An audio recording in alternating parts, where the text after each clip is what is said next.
এইবার বুঝি মাছ জালে আটকাবে। জালটা একটু ভারী ভারী লাগছে।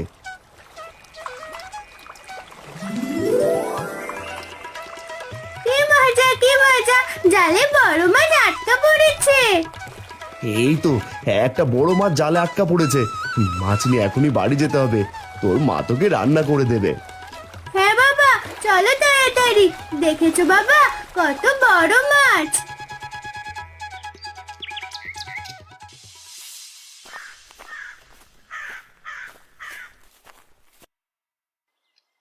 এই যে হারান্দা, কোথায় থেকে আসা হচ্ছে? এত তড়িহড়ি করে যাচ্ছই বা কোথায়? বাবা বাবা বাবা, এত বড় মাছ কোথায় পেলে শুনি? দাদা, নদী থেকে অনেক কষ্ট করে এই মাছটা ধরলাম, এখন বাড়ি যাচ্ছি। নদী থেকে ধরো আর ডোবা থেকে ধরো, তুমি জানো আমি মোড়লের খাসা লোক। আমাকে ফাঁকি দিয়ে মাছ নিয়ে তুমি যেতে পারবে না। নদী কারো বাপ দাদার সম্পত্তি না, এটা সৃষ্টিকর্তার দান। মুখে তো ভালোই কথা ফুটেছে। হ্যাঁ, ভালোই ভালোই মাছটা দিয়ে দাও, না দিলে কিন্তু খুব খারাপ হয়ে যাবে, আমি বলে দিলাম। দিনে দুপুরে ডাকাতি হচ্ছে, পর থেকে সরে যা বলছে আরুদা। আমার বাবা অনেক কষ্ট করে মাছ ধরেছে, আমি মাছ দিয়ে ভাত খাবো, আমি মাছ দেব না। চলো বাবা, না হলে মা চিন্তা করবে। ও বাবা, মেয়ের মুখে বুলি ফুটছে দেখছি। আজ মাছ আমাকে দিলি না তো, তোদের আমি দেখে নেবো একেবারে।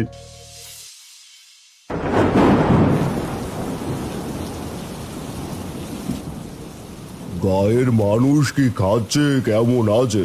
বৃষ্টির কারণে একটু খবরও বিলাতে পারি না।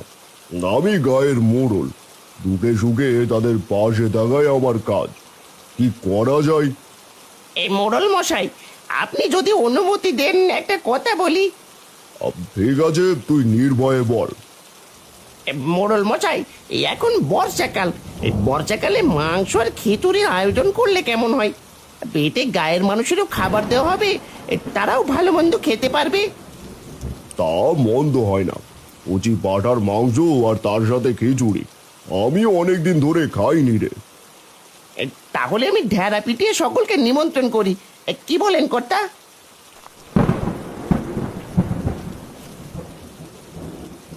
আমি থাকতে তুমি কেন? তুমি সাধারণ একজন পাচক, রান্না করা, থালা বাসন পরিষ্কার করা, এইটাই তোমার কাজ। লক্ষ্মী ছেলের মতো তুমি তোমার কাজে যাও তো বাপু। পাচক মনে দুঃখ পেয়ে সেখান থেকে চলে যায়। ইরে হারু, ওই তো বুদ্ধিটা আমাকে দিল। যাই হোক, তাহলে তুই মাংস আর খিচুড়ির ব্যবস্থা কর। কালকে আমি এই আয়োজন দেখতে চাই, তুই সবকিছু তাড়াতাড়ি ব্যবস্থা কর। ঠিক আছে কর্তা, এখন তাহলে আমি যাচ্ছি।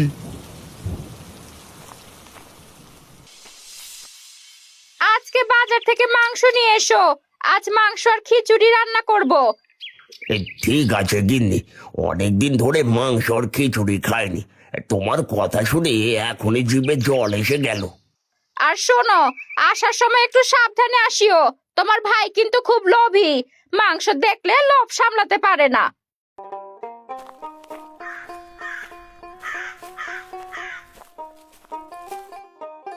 লতা দিদি, কি এত গল্প হচ্ছে শুনি?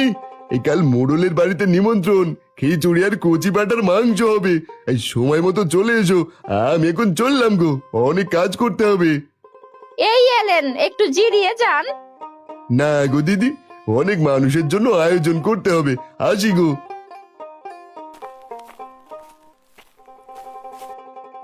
তাহলে তো কাল ভালোই পেট পুজো হবে, শুনে মনটা আনন্দে নেচে উঠছে গো।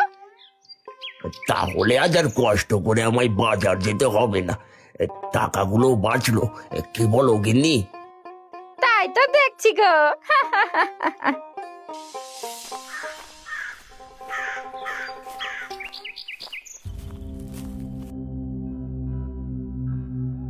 এটা হারানের বাড়ি না?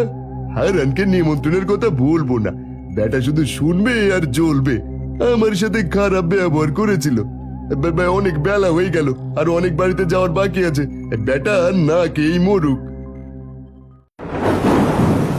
পরের দিন সকালে প্রচন্ড বৃষ্টি। এই বৃষ্টির মধ্যেও দলে দলে মানুষ মোড়লের বাড়ির দিকে যেতে লাগলো ছাতা মাথায় দিয়ে। এটা মোড়ল মশাই খুব ভালো কাজ করেছে। মোড়ল মশাই আমাদের সত্যি অনেক খবর নেয়। তার মতো মানুষ হয় না। এই বৃষ্টির দিনে খিচুড়ি আর মাংস একেবারে জমে যাবে। হয়েছে হয়েছে, এত সুনাম করার কিছুই হয়নি। মোড়ল হিসেবে ওনার এটা করা দরকার। আচ্ছা গলুই দাদা, হারান দাদাকে কি দেখেছো? তার মেয়ে তিন্নি খিচুড়ি আর মাংস খেতে খুব পছন্দ করে। বৃষ্টির কারণে কি তাহলে আটকা পড়লো? নিজে খেতে পায় না, মানুষের খবর নিয়ে বেড়ায়। তা তোমার কি হয়েছে বাপু? নিজে খেতে পারছো এটাই বেশি, অন্যের খোঁজ নেওয়ার দরকার কি? তিন্নি, কোথায় তুই? চল মোড়ল কাকুর বাড়িতে যাই ভোজ খেতে। সকলে যে চলে যাচ্ছে, তোরা যাবি না? আমাদের কেউ বলেনি রে মা, না বললে কেমনে যায়। আর তোরাই যা রে মা, তিন্নি যাবে না। দরজা খুলে দাও, আমি ভোজ খেতে যাব। সকলে যাচ্ছে, আমিও যাব। দরজা খুলে দাও। ওগো, দরজাটা খুলে দাও। মেয়েটা যে অনেক দিন থেকে মাংস আর খিচুড়ি খেতে চাইছে। কি করে যেতে দি বলো গিন্নি? আমাদের যে নিমন্ত্রণ করেনি, বিনা নিমন্ত্রণে আমরা তো যেতে পারি না। গরিব হলেও আমাদের একটা মান সম্মান আছে, তাই না?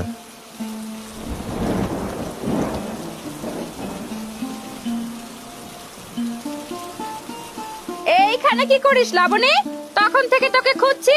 চল তাড়াতাড়ি, না হলে যে দেরি হয়ে যাবে। সবাই খেতে বসে গেল তো। মোড়লের বাড়িতে সকলে খেতে বসে। সকলেই মাংস খিচুড়ি পেয়ে অনেক আনন্দে খাচ্ছে।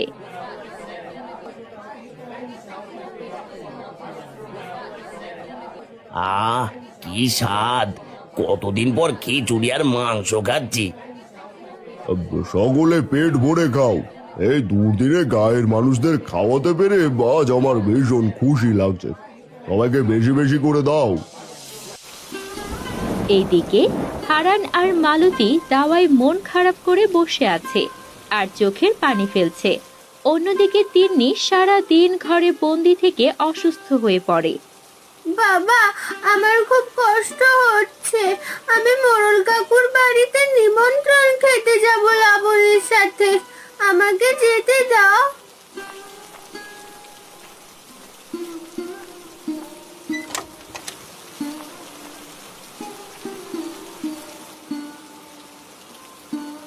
ওগো, মেয়েটার যে শরীর পুড়ে যাচ্ছে জ্বরে।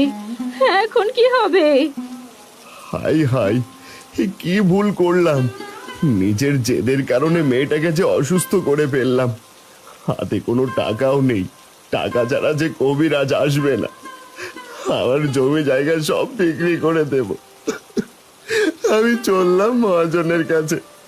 মালতী, তুমি মেয়েটার পাশে থেকো। আমি আর মেয়ের কষ্ট দেখতে পারছি না।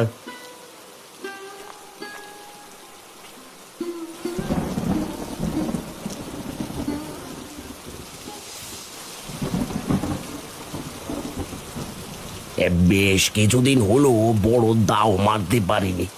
অনেক দিন হলো কেউ আসে না। এইভাবে কি হাত গুটিয়ে বসে থাকা যায়? ঠিক কেউ না কেউ আসবে। একটু ধৈর্য ধরুন মহাজন। বর্ষার কারণে গায়ের মানুষ ঠিকঠাক কাজে যেতে পারে না। আর পেটের দায় ঠিক খরচ করতে আসবে। আর এই নিন, এটা মোড়ল মশাই পাঠিয়েছেন আপনার জন্য। কি আছে এতে হারু? আর বলবেন না, গ্রামের সকলের জন্য মাংস খিচুড়ি করেছে আমাদের কর্তা। এটা আপনার জন্য পাঠালেন। বা আপনি তো আর বৃষ্টিতে বেরোননি। আহ, বেশ ভালো করেছিস এনে।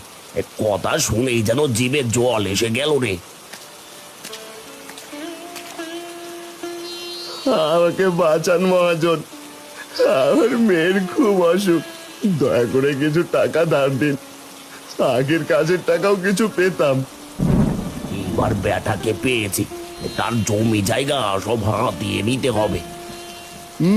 টাকা নিতে এসেছে বলে কিনা মেয়ের অসুখ। দুদিন পর পর এত অসুখ শুধু তোমার মেয়েরই হয়। ধ্যাৎ, আমি চললাম মহাজন। কি হলো, চুপ করে আছেন কেন? কিছু বলেন মহাজন। ঠিক আছে, টাকা তুই নিতে পারবি। তার বিনিময়ে তোর জমি বাড়ি বন্ধক রাখতে হবে আমার কাছে। সময় মতো টাকা পরিশোধ করতে না পারলে জমি জায়গা কেড়ে নেব। আমি রাজি, আমাকে শুধু টাকা দেন। আমাকে তিন্নিমাকে বাঁচাতে হবে। আমি আমি আর কিছু চাই না। এরপর মহাজনের কাছ থেকে টাকা নিয়ে কবিরাজ ডেকে তিন্নিকে সেবা যত্ন শুরু করে হারান। কিছুদিনের ভেতর তিন্নি সুস্থ হয়ে ওঠে।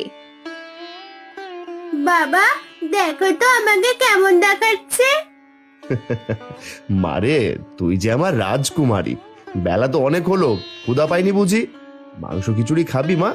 সত্যি বাবা তুমি মাংস আনবে? হ্যাঁ বাবা আমি মাংস খিচুড়ি খাবো। আজকে বাজার থেকে মাংস কিনে নিয়ে আসবো, আর তোর মা খিচুড়ি রান্না করে দেবে, কেমন? বাজার থেকে মাংস কেনার টাকা আছে, আর আমার টাকা কোথায়? কিরে হারান, সময় তো অনেক হলো, এবার টাকাগুলো দে। মহাজন আপনি? দেখে চমকে উঠলি নাকি? টাকা আজ দিবি কাল দিবি বলে ঘোরাচ্ছিস, আর মাত্র 1 মাস সময় দিলাম। এই 1 মাসে আমার সমস্ত টাকা সুদে আসলে ফেরত চাই, না হলে তো বুঝতেই পারছো বাবু। আমি চললাম, কথাটা যেন মনে থাকে। হ্যাঁ, এখন কি হবে গো? এত টাকা এ তো অল্প সময়ে পাবো কোথা থেকে? জানি না গিন্নি, আমি কিছু জানি না। শুধু এটা জানি একদিন সব ঠিক হয়ে যাবে।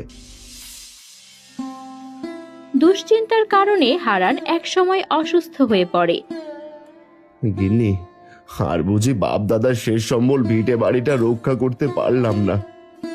তুমি এত ভেঙে পড়ো না গো, মাথার ওপর সৃষ্টিকর্তা আছেন, তিনি সব ঠিক করে দেবেন। মা বাবা তো কাজে যেতে পারে না, আমাকে কাল মহেশ কাকু গায়ের গরু মাঠে নিয়ে যেতে বলেছে, তার বিনিময়ে কিছু টাকা দেবে। এত ছোট একটা মেয়ে, তুই কি পারবি মা? আমি ঠিক পারবো, দেখো তুমি। তিন্নি গায়ের গরু ছাগলগুলোকে মাঠে ঘাস খেতে নিয়ে যায়, আর সন্ধ্যা হলে গরু ছাগলগুলোকে নিয়ে আসে। এইভাবেই দিন কাটতে থাকে। আর মাত্র 2 দিন বাকি, এরপর হারানের জমি বাড়ি সব আমার হবে। ওগো, এই গায়ে বুঝি আর আমরা থাকতে পারবো না। আর তো মাত্র 2 দিন বাকি, এতগুলো টাকা কোথায় পাবো? তুমিও তো অসুস্থ হয়ে বিছানায় পড়ে আছো।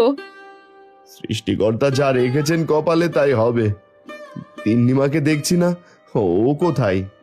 তিনি গরু নিয়ে মাঠে গেছে। এই ছোট্ট মেয়েটার কত কষ্ট করবে। আমি বাবা হয়েও কিছু করতে পারছি না।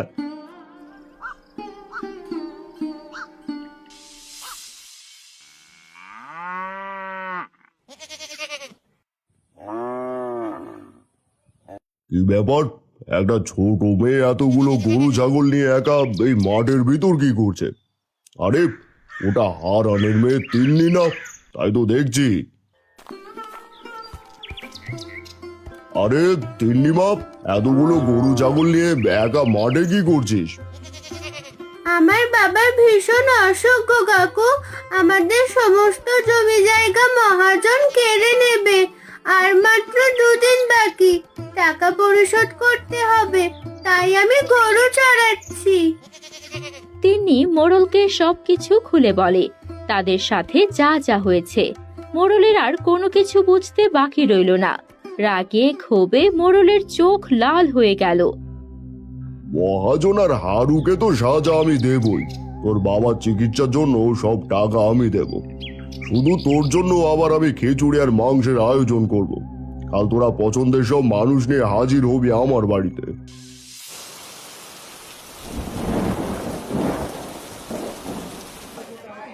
পরের দিন বৃষ্টিতে হারুনকে আর মহাজনের সামনে দাঁড়িয়ে রাখে।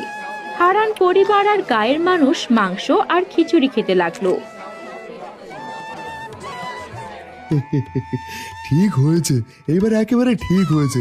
যেমন কর্ম তেমন ফল। তোমরা দুজন শুধু দেখতে থাকো আর জ্বলে পুড়ে মরো। খিচুড়ি আর মাংস তোমাদের কপালে জুটবে না। কিছু পরিস্থিতি মানুষের অনেক কিছুই পাল্টে দেয়, যা আজ সকলেই দেখতে পাচ্ছে।